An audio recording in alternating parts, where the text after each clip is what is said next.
está aqui com dois convidados especiais, o Frederico Silveira e a Daniele Nastri, que são protagonistas do My Fair Lady, musical que está em cartaz no Teatro Santander aqui em São Paulo, com direção do Jorge Tacla. O Frederico vai substituir agora o Paulo Schott, que estenderam a temporada lá no teatro, e ele vai assumir o papel do Mr. Higgins, um dos protagonistas. A Daniele faz a Eliza Doolittle. Bom, queria primeiro que vocês comentassem um pouquinho do musical. É um musical super clássico. O próprio Tacla já tinha feito uma montagem e o Fred fez outro papel, o do Fred também, na outra montagem de 2007. É um musical muito clássico, estreou na Broadway com a Julie Andrews, o Rex Harrington teve uma versão para o cinema com a Audrey Hepburn e também com o Rex Harrington. Aqui no Brasil teve uma montagem nos anos 60 com a Baby Ferreira, com Paulo Altran. E é uma história antiga, né, baseada no Pigmalião do Bernard Shaw, mas que é uma crítica muito ácida à sociedade de classes, né, da Inglaterra. Se vocês pudessem comentar um pouquinho a história e o que atraiu vocês na história, desde quando vocês conhecem? Bom, esse é o meu quinto espetáculo, né, com o Jorge Tacla. O primeiro foi o My Fair Lady, em 2007. Foi feito com Daniel Boaventura, Amanda Costa, um grande elenco. Foi uma montagem maravilhosa.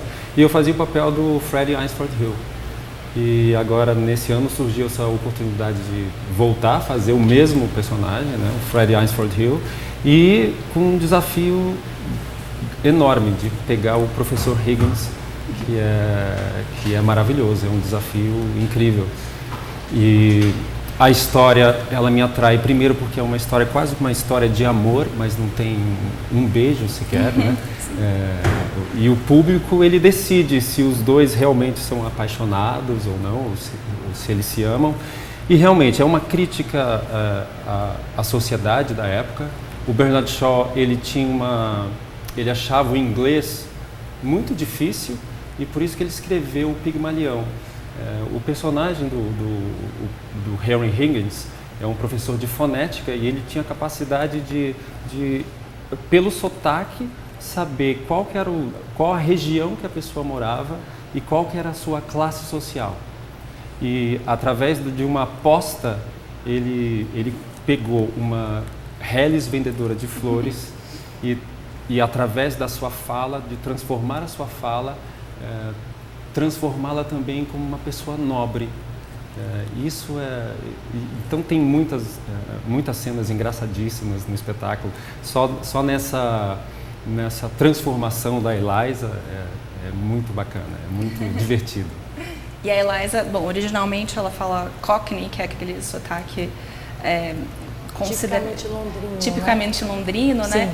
E na tradução a gente, porque como é uma coisa de língua, né, muito forte, na tradução a gente pega vários termos errados, né? Eu imagino você também que você morou na Inglaterra quando criança, né? Isso. Você teve contato com a língua, eu imagino que com diversos sotaques. Sim. Como é que foi para você falar esse errado, assim, e cantar também errado no começo? Ela vai se transformando, né? Ela vai aprendendo a falar de uma forma considerada culta. Eu descobri que falar errado é muito mais difícil do que falar corretamente nesse processo. É muito interessante a riqueza, né, da língua mundial. Neste caso específico é inglesa, né, mas com adaptação para o português. E como a Eliza passa por isso, né, uma criação muito humilde, tem essa, né, forte influência informal, né, errada na fala dela. E ela aprende com o professor Higgins a corrigir isso, a duras penas, mas ela consegue no final virar uma lady, né? Se comportando e falando de maneira muito apropriada. É muito legal essa transformação, não só física, né, mas linguística. É um termo universal, com certeza. E como é que foi aprender a realmente falar essas palavras erradas, né? Porque tem várias situações ali, até as vogais ela fala errado, ela tem um exercício, né, de ficar treinando as vogais. E do R tá errado, de falar problema, de coisas assim. Como que vocês foram trabalhando para isso também ficar compreensível para o público, né? Claro, para não ficar uma palavra tão estranha que a gente não conseguisse entender a história. É verdade, de maneira orgânica também, né? Para não parecer que é uma coisa muito assim, forçada, ensaiada. Né? Mas é através da repetição que eu consegui, através da leitura do texto com todo o elenco, para tentar automatizar essas palavras erradas. Não tem muito segredo não, porque está muito bem escrito, muito especificado. Então, às vezes, quando eu queria corrigir sem querer intuitivamente uma palavra, perdia o efeito de uma cena, de uma coisa engraçada, né, na cena. Então, eu tive que seguir à risca, sabe? Não tinha muito que fugir, era realmente repetição e fazendo com os demais do elenco que eu consegui. A versão do Cláudio Botelho, né, foi muito bem feita, então se Sim. seguisse aquilo ali como estava escrito no texto, não teria erro. Né? Erro, quer dizer, claro, para quem estava falando, Sim, claro. Para contar a história. Né? E Daniel, você é formado em canto, né, pela Universidade de Goiás. Isso. E é o seu primeiro trabalho mesmo em musical, né? E grande já trabalho. um papel desse tamanho, né? Como é que foi o seu processo para tanto do casting para audição aqui no Tacla e para o trabalho mesmo em si com o diretor? Eu imagino que você já tinha um trabalho de voz muito interessante, mas como é que foi esse trabalho de também pensar em dançar, atuar, esse conjunto todo que é o trabalho de musical mesmo? Bacana. Bem, desde os 9 anos eu tenho investido nessa área, não só de canto, mas de dança e teatro. Então, ao longo dos anos, fui fazendo cursos, masterclass com gente de fora e gente muito importante do nosso cenário aqui. Então, isso me ajudou muito. Eu tinha voltado recentemente do meu mestrado em Londres, outubro do ano passado, em performance. Então, eu pude trabalhar com diretores ingleses, toda essa questão de direção, né, cênica, que é muito importante para nós que somos no meio do musical. E assim que eu voltei, eu fiquei sabendo das audições, me inscrevi, fui chamada já em janeiro e esse processo durou alguns meses, sempre trabalhando por fases. Um dia inteiro só testes de canto, outro de leitura de texto e outro de dança. Então, foi um processo intenso, mas muito prazeroso de se fazer. E como é que foi trabalhar com o Tacla e com o Paulo no começo e agora com o Fred?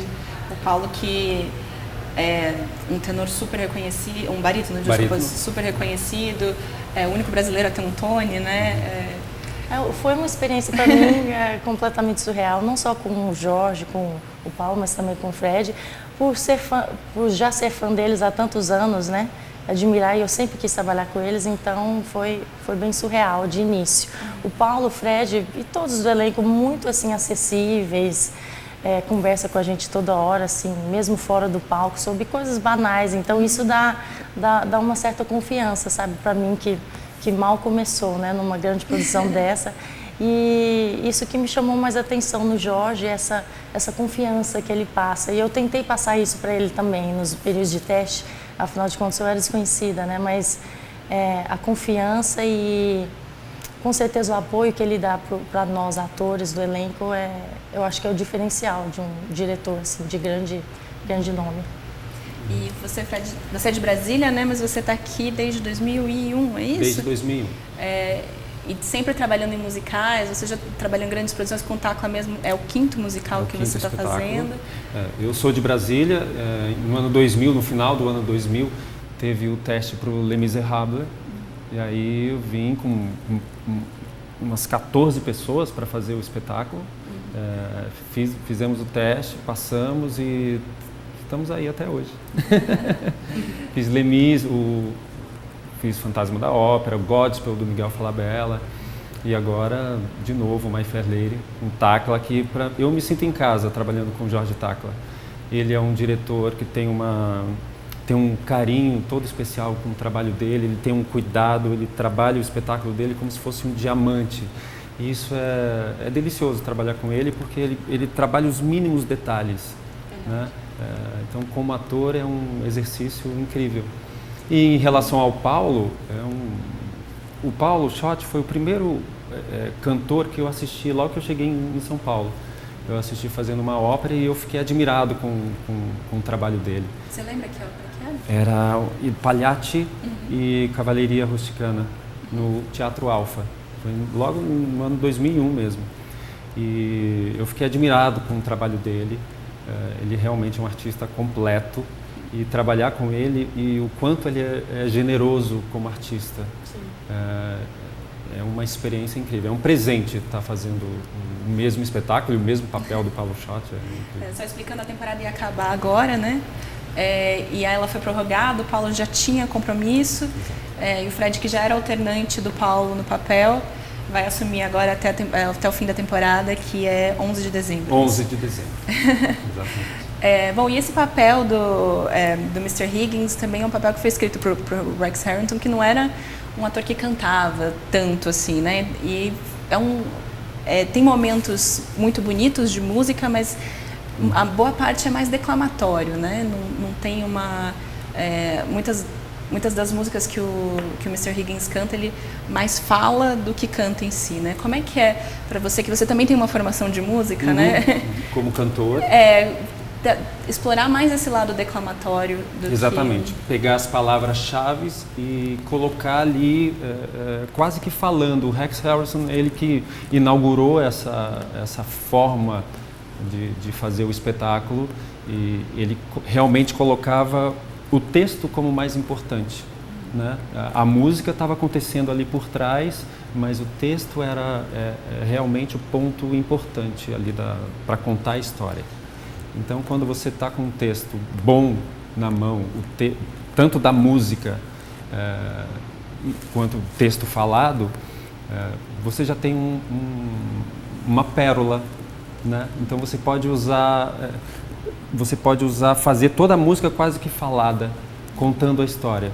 O foco é na história, né? Claro que tem alguns momentos onde você pode usar fazer uma frase mais cantada, onde o momento deixa você fazer isso, né? Então é muito bom. E o Paulo barítono, você é um tenor, né? Eu sou um tenor. Como é que você vê a adaptação, assim, e você também, Daniele, de transitar de um intérprete para o outro no mesmo papel, e um papel que, apesar de ter momentos menores de canto, né, é muito, muito preciso, e como ele tem, o Mr. Higgins tem essa coisa da língua, né, ele tem uma precisão muito, muito forte ao falar, e de falar correto, e quando ele ensina a Eliza também a falar, ele tem essa postura, né, no falar mesmo. Como é que você vê, assim, de diferença assistindo ao Paulo e depois assumindo o papel? Como é que é para você? No meu caso, como eu sou um tenor, então eu coloco o meu texto e o texto cantado também sempre um pouco mais agudo. Então, às vezes não dá muito para você obedecer o que está escrito na partitura. O mais importante é que a plateia entenda o que você está falando. Então, o meu foco é sempre no texto. Claro, o Paulo, como ele é um barítono, ele consegue alcançar aquelas notas mais graves. Eu consigo, mas ainda eu tenho que colocar uma certa força maior para conseguir chegar naquelas notas. Mas eu prefiro sempre deixar o texto mais claro, né? Então, acho que a diferença principal entre o Paulo e eu é essa, deixar o texto o mais claro possível. Aí, consequentemente, eu deixo o texto mais agudo, né? E aí, o que traz até um certo humor para o personagem. É isso que eu ia falar, para mim está sendo maravilhoso contracenar com ambos, porque as personalidades são bem diferentes, então acaba que as intenções, né, e as ideias dos personagens também são diferentes. Então o Fred, ele traz muito uma ironia que para mim é perfeita, principalmente para um professor inglês, né, de fonética. Eles são muito sagazes, muito irônicos. O Fred explora bastante isso, e o Paulo, acho que traz mais a intensidade, né, das palavras. São versões diferentes, mas que funcionam muito bem. Ele é mais elegante, o Paulo é mais elegante. Eu já chego com o pé em cima. O que realmente traz um certo humor no personagem. Uma coisa que o Bernard Shaw ele usou muito, o professor Higgins, ele tratava a Eliza como objeto. Era mais um objeto de estudo, sabe?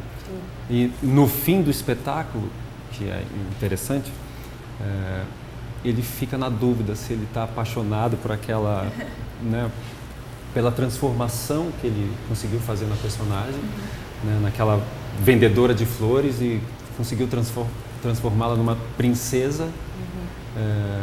Então ele fica encantado com aquilo, né? Mas você fica na dúvida se realmente ele está encantado com o trabalho dele ou com a pessoa. Ela, né? E ela também, que o procura querendo aprender a falar para melhorar, né, ter uma oportunidade melhor de trabalho. No fim também se sente usada, né? Fica chateada com a situação, né? Apesar de ela tá lá e não tá pagando, né? Ele tá praticamente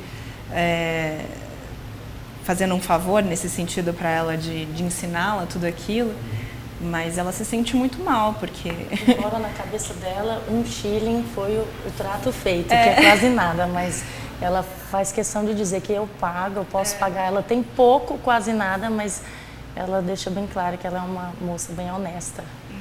E isso é legal. Exatamente. O que era comum naquela época, a vendedora de flor durante o dia e à noite poderia ser uma prostituta. Sim. Né? Era comum naquela época. E por isso que ela sempre coloca no texto: eu sou uma garota honesta, eu só faço isso, eu vendo flores. Né? Ela deixa isso bem claro. Porque ela ajuda o próprio pai, que é um fanfarrão, né? Sim. Que gasta o dinheiro dela em bebida. E as emoções acabam se confundindo, né? Porque afinal de contas ela quer realmente aprender a falar melhor para poder abrir uma loja de flores, mas acaba, né, nutrindo esse sentimento que surge, né, nesse processo. E é interessante na cena da Bíblia dos dois, né, como ela se sente usada, igual você falou, mas no sentido de que ela achava que havia algo mais, né, não só conquistas de fonética. Então, o público, né, fica a cargo do público decidir se há ou não esse sentimento. O que é muito interessante. E as composições musicais também ficaram muito conhecidas, né? Para vocês, como é que foi o trabalho musical mesmo? Você que vem mais de um canto lírico, como é que foi se adaptar às canções que estão tão conhecidas? Julie Andrews cantou na primeira montagem, depois a gente viu várias montagens do Bibi Ferreira cantando depois. Musicais clássicos, como My Fair Lady, principalmente no estilo de canto, exige esse estilo lírico, porém mais leve do que na ópera, né? A Julie Andrews faz isso maravilhosamente bem e outras cantoras. Então, eu sempre trouxe isso comigo desde pequena. Embora minha formação seja erudita, eu trazia também técnica popular e de musical comigo. O trabalho do nosso maestro, né, Luiz Gustavo, foi maravilhoso, ele me deu muito apoio e trabalhou essa coisa de timbres, né? Principalmente também nas partes faladas, eu pude explorar isso, não só no canto.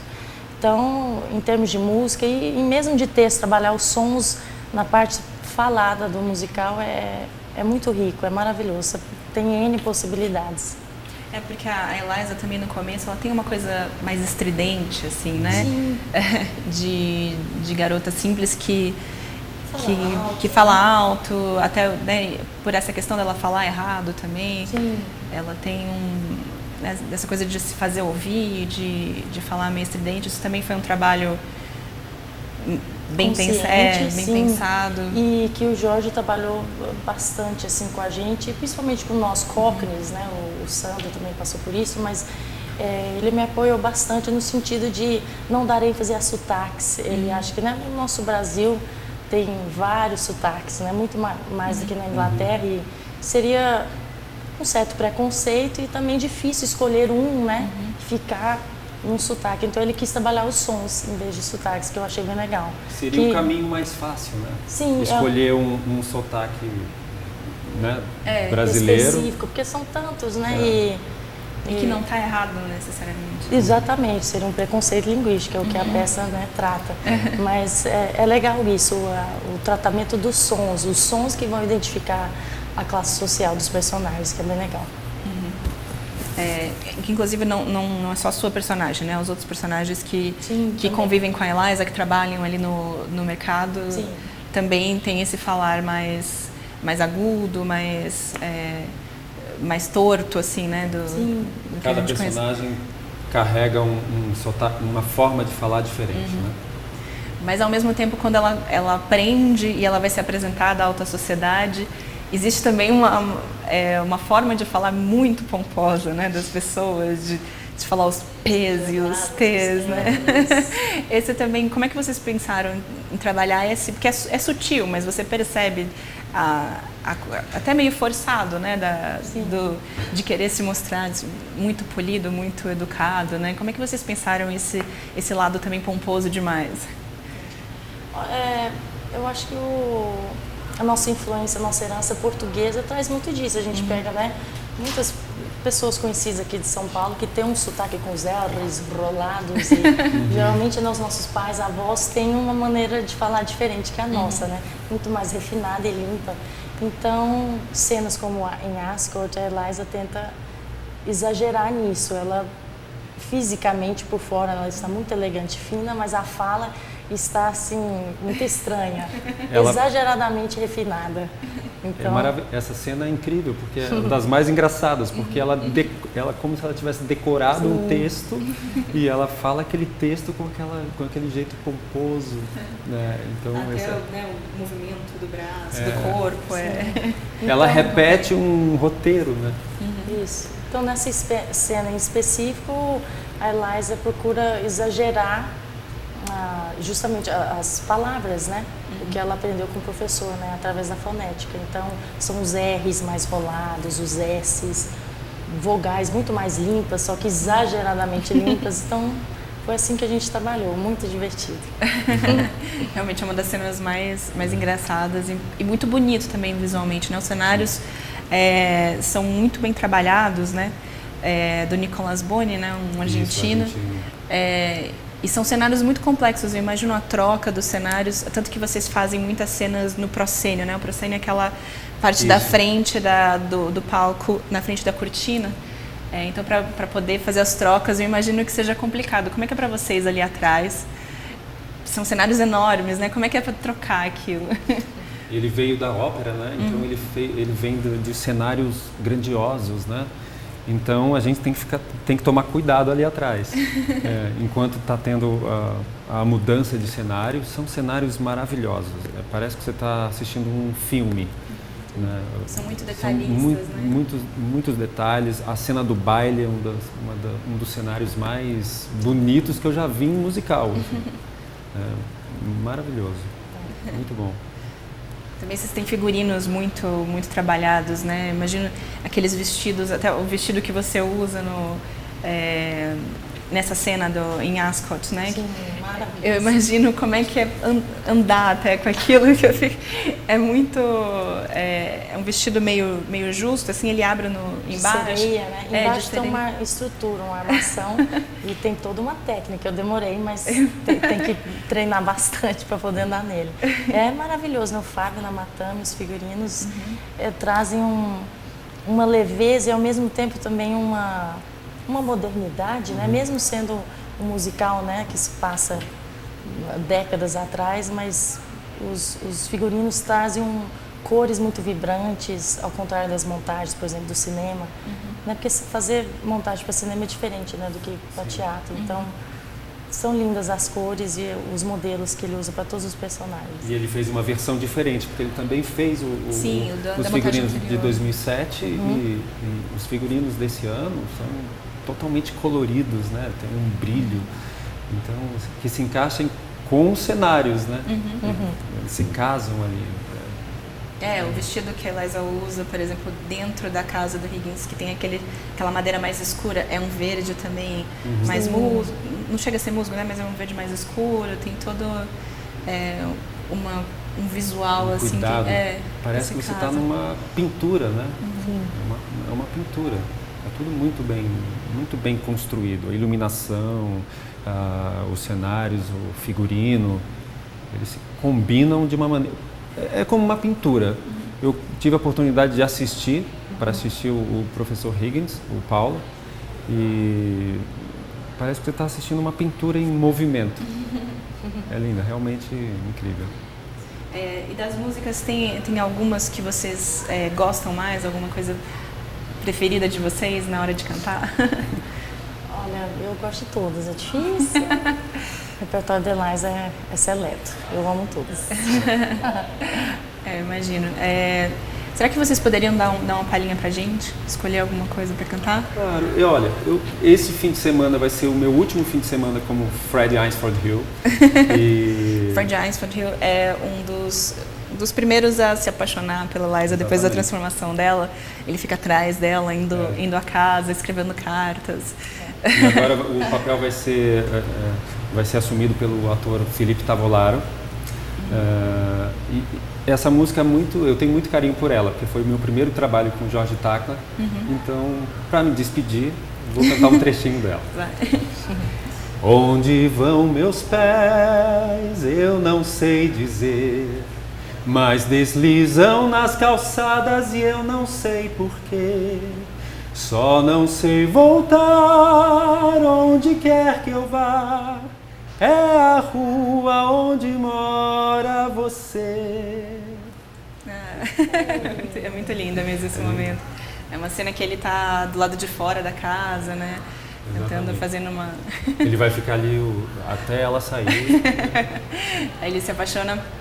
A gente também não sabe se pela transformação dela, por ela, né? Porque ele a conhece naquele momento em que ela é um personagem, né? Fazendo. Mas o que é legal é que o Fred tem essa atração, né, pela Eliza no momento que pro Higgins ela é um total fraude, não uma falha. Então isso aqui é legal, né, ver o que é gosto, né, para cada um. É bem legal. E você, Daniela, podia dar uma palhinha pra gente também?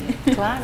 Eu gosto muito da letra do Bom Demais, que é a primeira canção que a Eliza canta em Cama de Cardia.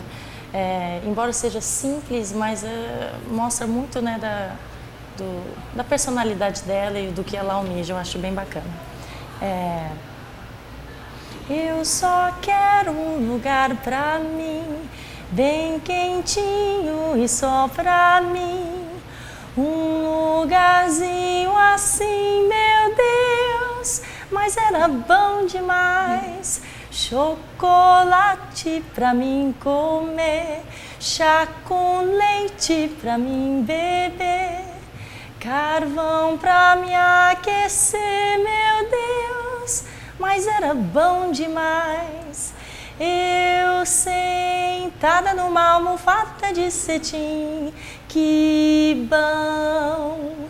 De repente alguém me diz que é hora do meu bombom, e esse alguém vai se aproximar, no meu colo se aconchegar e vai me agasalhar, meu Deus, mas era bom demais. Muito bem. Você já conhecia, eu imagino que vocês já conheciam as letras em inglês, né? Sim. Como é que é depois virar a chavinha e cantar numa outra versão, uma música que vocês já conheciam? Eu acho a versão portuguesa muito boa, a brasileira, né? Eu digo em português, porque é difícil, né, fazer essa adaptação de outra língua, e a versão em inglês do My Fair Lady, eu acho que o texto é tão bem escrito e tão bem escolhido, e a versão brasileira não fica atrás. Eu posso dizer que é muito legal a nossa versão. É muito difícil você pegar um texto que é muito bom e fazer uma versão. Não adianta você só traduzir, né? O importante é você fazer uma versão e que tenha lirismo, que tenha, né, que parece que você está cantando, parece que foi escrito naquela língua. E a versão é muito boa. Sim. A versão do Cláudio Botelho parece que você está cantando, parece que foi escrito naquela língua. Então, e é difícil, né? Pensando que é uma peça que fala muito da língua, né? Muito específico. Sim. O treinamento dela, né? Tudo que... Essa questão do que falar errado ou certo, do que seria pomposo ou não, né? É difícil você pensar, realmente virar a chave, né? E pensar como seria isso numa outra língua, né? Mas a versão do Cláudio Botelho foi muito boa, muito feliz. E aí você, obedecendo aquilo que está escrito, você conta a história da mesma maneira, né? E com a nossa paixão, com a paixão do brasileiro. O brasileiro ainda faz de uma maneira que é até mais profunda, né? Às vezes. Sim, com certeza. Né? É isso. Bacana. Bom, gente, muito obrigada pela participação de vocês. Vocês estão fazendo agora, desde ontem, vocês estão fazendo 2 sessões na quinta-feira também? Isso. Então... Tem uma sessão popular, né? Às 5 horas agora, todas as quintas, além dos outros horários. Então, o My Fair Lady está em cartaz no Teatro Santander até o dia 11 de dezembro, de quinta a domingo, direção do Jorge Tacla. E agora o Fred assume a semana que vem o papel do Higgins e a Daniele o papel da Eliza. É isso, gente. Muito obrigada. Até a próxima.